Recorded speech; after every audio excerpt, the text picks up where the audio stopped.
This is the Lone Crater YouTube. We hope this video helps. In this video, I will compare Kia Stinger vs Audi S3, which is better. Listen closely to performance, space, and cost to help you choose.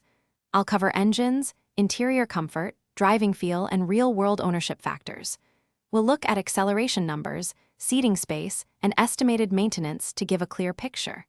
Stay tuned and think about what matters most for your daily drive and weekend thrills. In this video, I will compare Kia Stinger vs Audi S3, which is better. Focus on how each car drives because that often decides the choice. I'll explain engine output, 0-60 feel, and suspension tuning differences. Expect the Stinger to impress with muscle and long-haul stability, while the S3 shines with quick turn-in and composed handling.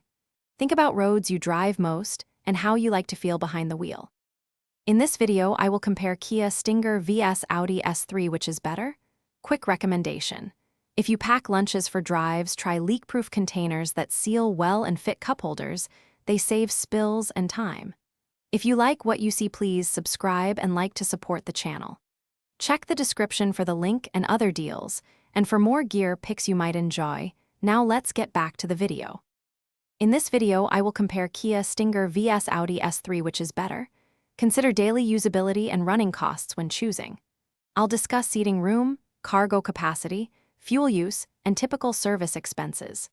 The Stinger gives more space and utility, which helps families and road trips, while the S3 has tighter packaging and a fancier cabin that can cost more to maintain. Match your budget and lifestyle to the strengths of each car.